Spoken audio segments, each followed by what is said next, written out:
बिस्मिल्लाहिर्रहमानिर्रहीम।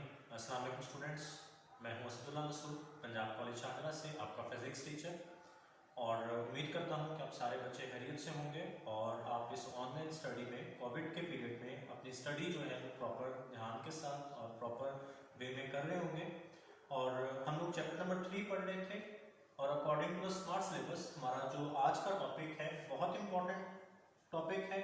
As a long question भी पूछा जा सकता है, इसके कुछ points as a short question भी पूछे जा सकते हैं और इसमें से बहुत सारे एमसीक्यूज भी बन सकते हैं।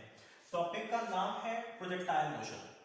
अभी तक आपने इस टॉपिक से पहले चैप्टर नंबर 3 में जितने भी टॉपिक पढ़े हैं उसमें आपने ऑब्जेक्ट्स की वन डायमेंशनल मोशन को स्टडी किया। जैसे कि अगर मैं नाम लूं तो आपने law of conservation of momentum पढ़ा। Law of conservation of momentum में आपने ये बात कही थी कि जो बॉल्स हैं वो स्ट्रेट लाइन पे मूव कर रही होती और बॉल्स कोलाइड करती हैं। कोलाइड करने के बाद भी वो दोनों बॉल्स उसी सेम डायरेक्शन में मूव कर रही होती। उसके बाद आपने elastic collision in one dimension वाला टॉपिक पढ़ा, तो उसमें भी आपने ये कहा कि दोनों बॉल्स एक ही डायरेक्शन में मूव कर रही हैं। Before the collision and after the collision उनकी जो डायरेक्शन ऑफ मोशन है वो सेम रहती है, वो चेंज नहीं होती। तो अभी तक इस चैप्टर में हमने जितनी भी एग्जांपल्स पढ़ी हैं, जितने भी ऑब्जेक्ट्स की मोशन को स्टडी किया, वो वन डायमेंशनल मोशन थी। प्रोजेक्टाइल मोशन में जब ऑब्जेक्ट होगा तो वो टू डायमेंशन में मूव करेगा। प्रोजेक्टाइल मोशन की डेफिनेशन मैंने आपके सामने लिखी हुई है। Two dimensional motion under constant acceleration due to gravity, कि जब ऑब्जेक्ट दो डायमेंशंस में मूव करे, यहां पे डायमेंशन से मुराद डायरेक्शन है। तो जब ऑब्जेक्ट एक ही टाइम पे दो डिफरेंट डायरेक्शंस में मूव करता है और दो डिफरेंट डायरेक्शंस में मूव करने के साथ साथ ऑब्जेक्ट का जो एक्सेलरेशन है वो कांस्टेंट होना चाहिए और वो कांस्टेंट ग्रेविटेशनल एक्सेलरेशन यानी स्मॉल जी के इक्वल होना चाहिए। तो जब ऑब्जेक्ट इन दो कंडीशंस को सेटिस्फाई करेगा, इन दो कंडीशंस को फुलफिल करेगा, तो फिर उस ऑब्जेक्ट की मोशन जो है वो क्या कहलाएगी? प्रोजेक्टाइल मोशन कहलाएगी। जैसे कि आप यहाँ पे देख सकते हैं, ये मैंने यहाँ पे इसकी डेफिनेशन लिखी और डेफिनेशन के साथ यहाँ पे 1d प्लस 1d, ये 1d का मतलब वन डायमेंशन है। और वन डायमेंशन कौन सी है? फर्ज करें मैं कह रहा हूं कि ये जो डायरेक्शन है, ये जो डायमेंशन है, ये अलोंग द एक्स एक्सिस है और ये जो दूसरी डायमेंशन है या जो दूसरी डायरेक्शन है ये अलोंग द वाई एक्सिस है। तो अब एक ऑब्जेक्ट एक ही टाइम पे एक्स एक्सिस के अलोंग भी मूव कर रहा है और वाई एक्सिस के अलोंग भी मूव कर रहा है। तो ये दोनों एक्सिस के अलोंग जब वो एक ही टाइम पे मूव करेगा तो ये इसकी टू डायमेंशनल मोशन कहलाएगी। यानी हम लोग ये कहेंगे कि ऑब्जेक्ट जो है ये एक एक्स वाई प्लेन के अंदर मूव कर रहा है और टू डायमेंशंस में मूव करने के साथ साथ ऑब्जेक्ट का जो एक्सेलरेशन है वो किसके इक्वल होना चाहिए? स्मॉल जी यानी ग्रेविटेशनल एक्सेलरेशन। यहां पे मैं छोटी सी बात मेंशन कर दूं कि जब भी कभी किसी ऑब्जेक्ट का एक्सेलरेशन स्मॉल जी के इक्वल होता है तो हम उस ऑब्जेक्ट की मोशन को नाम दे रहे होते हैं फ्री फॉलिंग मोशन का। तो इसका मतलब कि object along the X axis and along the Y axis, मतलब कि जो ऑब्जेक्ट है वो दो डायमेंशंस में मूव कर रहा होगा, बट उन दो डायमेंशंस में मूव करने के साथ साथ ऑब्जेक्ट फ्रीली फॉल भी कर रहा होगा। तो फिर इस ऑब्जेक्ट की मोशन हमारे पास क्या कहलाएगी? प्रोजेक्टाइल मोशन कहलाएगी। अब बच्चों, हमारा अपनी रोजमर्रा जिंदगी में बहुत सारे ऐसे ऑब्जेक्ट से वास्ता पड़ता है कि जिनकी मोशन जो होती है वो प्रोजेक्टाइल मोशन होती है। इसमें से कुछ एग्जांपल्स हमारी बुक में डिस्कस की गई हैं और कुछ एग्जांपल्स मैंने आपके सामने यहाँ पे लिखे हैं, बुक वाले एग्जांपल्स हैं, मैं रीड कर देता हूँ। Football kick by a player. जब आप फुटबॉल देख रहे हैं या फुटबॉल खेल रहे हैं तो गोलकीपर के पास जब बॉल आता है तो वो बॉल को जमीन पर रखता है और उसको एक किक लगा देता है। तो बॉल की जो मोशन बनती है वो इस तरह की बन रही होती है। बॉल कुछ हाइट में जा रहा होता है और हाइट में जाने के साथ साथ वो बॉल आगे भी जा रहा होता है। तो बॉल की, फुटबॉल की ये वाली जो मोशन है ये हमारे पास कहलाती है प्रोजेक्टाइल मोशन। इसकी दूसरी एग्जांपल है ball thrown by a cricketer. Cricket का जमाना है, आप क्रिकेट देखते हैं, तो जब भी किसी फील्डर के पास बॉल जाती है तो फील्डर जब उस बॉल को थ्रो करता है और वो बॉल विकेट कीपर की तरफ फेंक रहा होता है तो बॉल की मोशन तब भी हमारे पास यही वाली बन रही होती है। तो बॉल की ये वाली जो मोशन है ये भी हमारे पास क्या कहलाती है? प्रोजेक्टाइल मोशन कहलाती है। इसके बाद जो थर्ड एग्जांपल है, missile fired from a launching pad. जंग के दिनों में आप एक लॉन्चिंग पैड से मिसाइल को जब फायर कर रहे होते हैं तो वो मिसाइल की जो मोशन बन रही होती है वो भी इसी तरह की बन रही होती है। तो ये मोशन भी हमारे पास क्या कहलाती है बच्चों, ये भी प्रोजेक्टाइल मोशन कहलाती है। बच्चों प्रोजेक्टाइल मोशन की हमारे पास दो टाइप्स हो सकती है। अभी इस वीडियो के अंदर इसकी जो फर्स्ट टाइप है जिसे हम लोग नाम देंगे हॉरिजॉन्टल प्रोजेक्टाइल का, इसको आपके सामने मैं डिस्कस करूंगा और इसमें हम लोग जो जो चीजें फाइंड कर रहे होंगे और जो हम इसको देख रहे होंगे जिस अंदाज में, वो आपके सामने डिस्कस किया जाएगा। अब हॉरिजॉन्टल प्रोजेक्टाइल, हॉरिजॉन्टल प्रोजेक्टाइल क्या है? आप लोग ये कहते हैं जी आपके पास कोई एक ऑब्जेक्ट है, लेट्स सपोज आपके पास कोई एक बॉल है, आपने उस बॉल को पकड़ा और आप अपने घर की या कॉलेज की छत पे चले गए। आप जब छत पे चले गए तो ग्राउंड लेवल से, जमीन से आप कुछ हाइट पे आ गए और आपने उस हाइट पे जाके उस बॉल को अलोंग द हॉरिजॉन्टल एक्सिस आपने उसको थ्रो कर दिया। हॉरिजॉन्टली आपने उसको थ्रो किया।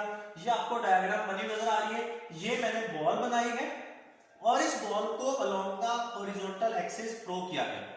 और ये देखें कि ये ग्राउंड लेवल है और ये मैं ग्राउंड लेवल से y हाइट के ऊपर हूं। वैसे तो आप लोग हाइट को h के साथ रिप्रेजेंट करते हैं और इस टॉपिक में भी हम लोग हाइट को h के साथ ही रिप्रेजेंट करेंगे, बट अभी स्टार्ट में यहां पे उसने h को रिप्रेजेंट किया है हाइट को y के साथ, तो इसलिए मैंने भी यहां पे हाइट को कैपिटल Y के साथ रिप्रेजेंट कर दिया।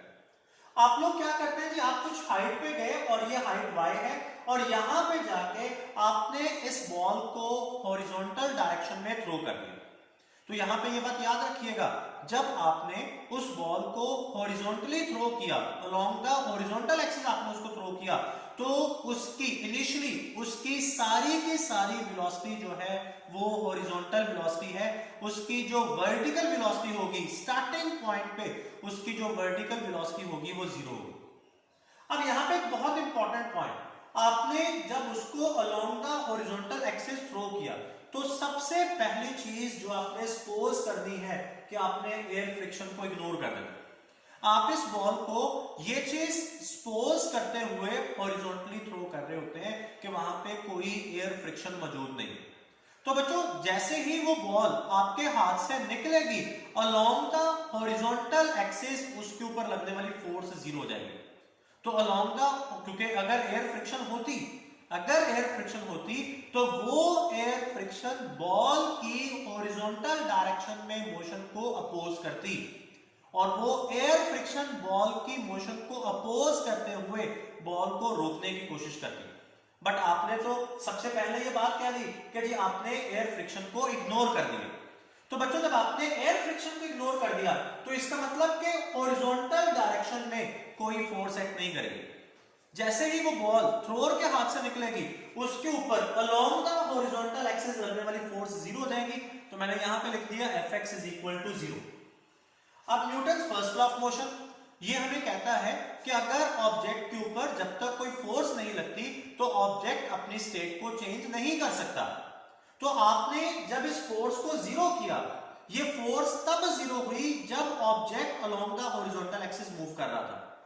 तो जब उसके ऊपर लगने वाली हॉरिजॉन्टल फोर्स 0 है तो इसका मतलब अलोंग द हॉरिजॉन्टल एक्सिस जो उसकी वेलोसिटी है वो कांस्टेंट हो जाएगी। इसका कॉन्सेप्ट हमारे पास इक्विलिब्रियम से भी आ रहा होता है कि जब ऑब्जेक्ट के ऊपर लगने वाली फोर्स 0 हो जाती है तो अगर वो रेस्ट पे है तो वो रेस्ट पे रहेगा और अगर वो मूव कर रहा है तो जब जिस वेलोसिटी पे उसके ऊपर लगने वाली फोर्स 0 होगी वो उसी वेलोसिटी को कांस्टेंट कर लेगा और उसके साथ आगे मूव करता रहेगा, क्योंकि कोई फोर्स लग ही नहीं रही जो उसकी वेलोसिटी को चेंज करे। तो आपने ये कहा कि जैसे ही बॉल थ्रोअर के हाथ से निकलता है उसके ऊपर अलोंग द हॉरिजॉन्टल एक्सिस लगने वाली फोर्स 0 हो जाती है और जैसे ही अलोंग द हॉरिजॉन्टल एक्सिस लगने वाली फोर्स 0 होती है तो उसकी अलोंग द हॉरिजॉन्टल एक्सिस जो वेलोसिटी है वो कांस्टेंट होगी। आप यहां पे देख लें, जब ये बॉल मूव कर रहा है ना तो किसी भी पॉइंट पे आप देख लें इसकी हॉरिजॉन्टल वेलोसिटी कांस्टेंट है। आप ये नोट कीजिएगा कि ये जितनी भी मैंने यहाँ पे Vx ड्रॉ की है तमाम लाइंस की जो लेंथ है वो सेम है। Vx को रिप्रेजेंट करने वाली तमाम लाइंस की जो लेंथ है वो सेम है और वो लेंथ क्यों सेम रखेगी, क्योंकि Vx कांस्टेंट है। अब बच्चों अगर हमारे पास जो horizontal component of the velocity है अगर ये कांस्टेंट है तो इसका मतलब कि horizontal component of the acceleration हमारे पास जीरो हो जाएगा, क्योंकि अगर वेलोसिटी कांस्टेंट है, वेलोसिटी यूनिफॉर्म है, तो एक्सेलरेशन जीरो हो जाएगा। तो ax हमारे पास जीरो आ गया। अब बच्चों हम लोग ये देखते हैं, जब आप इस बॉल को along the horizontal axis throw करते हैं तो बॉल हॉरिजॉन्टली मूव करता है और आगे जाने के साथ साथ वो नीचे भी आएगा और कुछ डिस्टेंस कवर करके वो ग्राउंड को हिट कर जाएगा, जमीन पे गिर जाएगा। तो इस लेवल से इसको मैंने थ्रो किया और यहां पे इसने आके ग्राउंड को हिट किया, तो ये जो डिस्टेंस है ये इसका कहलाता है हॉरिजॉन्टल डिस्प्लेसमेंट।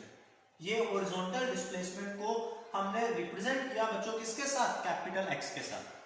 अब इसने जो हॉरिजॉन्टल डिस्प्लेसमेंट कवर किया है ये इक्वल होगा इसकी horizontal velocity multiply by time. ये वो टाइम है जो इसने यहां से लेकर यहां तक आने के लिए लिया है, इसे हम बोलते हैं टाइम ऑफ मोशन। तो जो इसका टाइम ऑफ मोशन है इसको अगर आप इसकी हॉरिजॉन्टल वेलोसिटी के साथ मल्टीप्लाई कर दें तो ये हमारे पास इसका हॉरिजॉन्टल डिस्प्लेसमेंट आ जाएगा। तो ये अभी मैंने इसकी एक एक्सिस के अलोंग में जो मोशन है उसको डिस्कस किया है, अलोंग द एक्स एक्सिस। ये आपको लिखा हुआ नजर भी आ रहा है कि ये इसकी motion along the X axis है।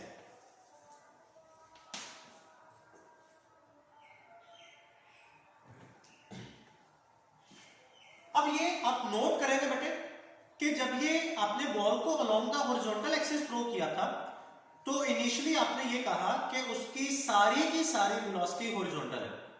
आपने हॉरिजॉन्टल डायरेक्शन में कहा कि कोई फोर्स भी नहीं लगी, लेकिन जैसे ही वो बॉल थ्रोअर के हाथ से निकलता है तो उस पर जो एक सिंगल फोर्स एक्ट करती है वो ग्रेविटी की फोर्स होती है।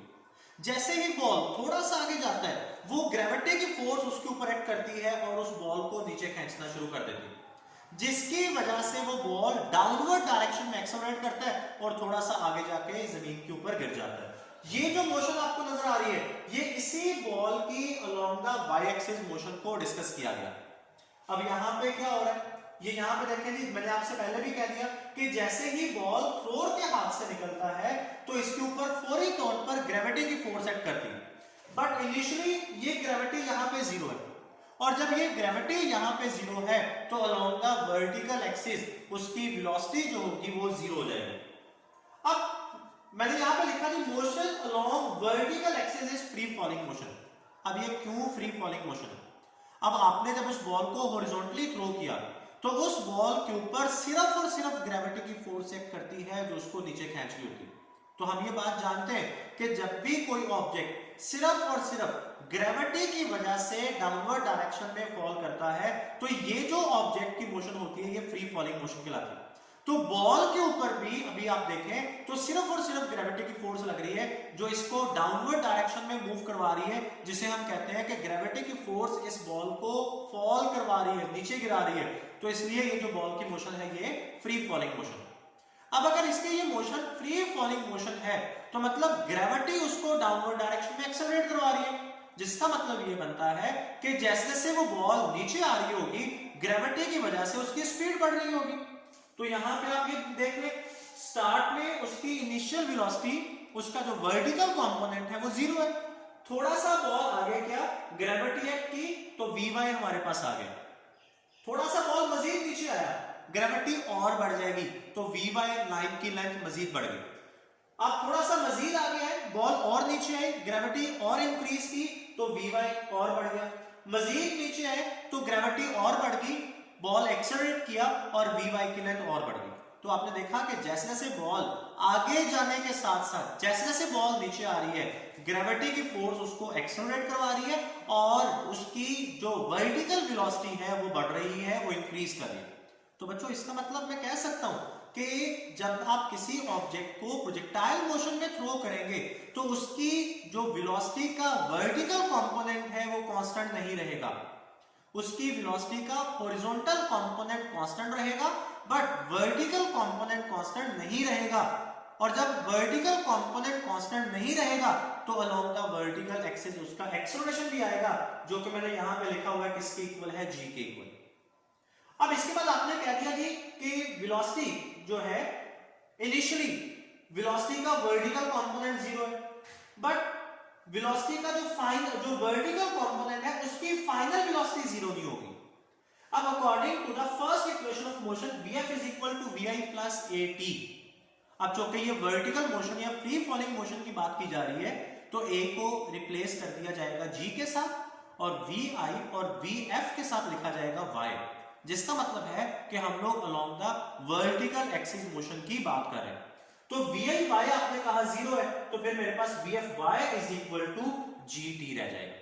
अब G इसमें ग्रेविटेशनल एक्सेलरेशन है और T जो है इसका टाइम ऑफ मोशन है। तो यहां से आप वेलोसिटी के वर्टिकल कंपोनेंट की फाइनल वैल्यू फाइंड कर सकते हैं।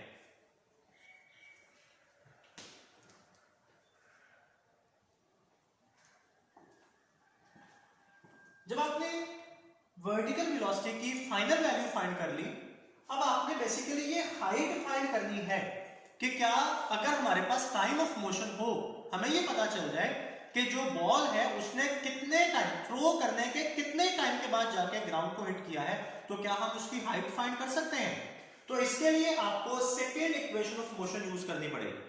अब सेकेंड इक्वेशन ऑफ मोशन में आपने h की जगह पे y लिख दिया, क्योंकि मैंने आपको स्टार्ट में कहा था कि हमने यहां पे हाइट को y के साथ रिप्रेजेंट किया। तो y is equal to vi by t plus half gt square. अब vi y तो आपने ये कहा कि जीरो है आपके पास, तो आप यहां पे जब जीरो पुट करेंगे ये पूरी टर्म जीरो हो जाएगी, तो y is equal to half gt square. और इसमें याद रहे कि जो y है ये हमारे पास बॉल की हाइट है, जिस हाइट से उसको थ्रो किया गया है, और t उसका टाइम ऑफ मोशन। अगर आपको उसकी हाइट दे दी जाए और आपसे कहा जाए कि टाइम फाइंड करें कि कितने टाइम के बाद ये बॉल जाके ग्राउंड को हिट कर जाएगी, तो आप t स्क्वायर को इधर रहने दें, 2 इधर आके मल्टीप्लाई हो जाएगा और g इधर आके डिवाइड हो जाएगा। फिर स्क्वायर को खत्म करने के लिए आप अंडर रूट ले लेंगे, तो t is equal to under root 2y over g। अब अगर आपको हाइट दे दी जाए और आपसे कहा जाए कि आपने बॉल को इतनी हाइट पे जाके हॉरिजॉन्टली थ्रो किया, तो बताएं बॉल कितनी देर के बाद जमीन को टच करेगी, तो ये वाला फॉर्मूला यूज करते हुए आप उसका टाइम ऑफ मोशन या time to reach to the ground ये फाइंड कर सकते हैं। अब ये दोनों जो मोशंस हैं, दोनों एक्सिस के अलोंग जो मोशन है, इसकी सुपरपोजिशन को नाम दिया जाता है प्रोजेक्टाइल मोशन का।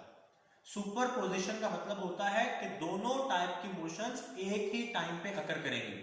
ऑब्जेक्ट एक ही टाइम पे हॉरिजॉन्टल और वर्टिकल दोनों टाइप की मोशंस में होगा, तो फिर ये प्रोजेक्टाइल मोशन कहलाएगी। अभी देखिए, आपको समझाने के लिए एक छोटा सा काम मैंने यहाँ पे और कर दिया। एक्सेलरेशन हमारे पास एक वेक्टर क्वांटिटी है और हम जानते हैं कि किसी भी वेक्टर के दो कंपोनेंट्स हो सकते हैं, x component and y component.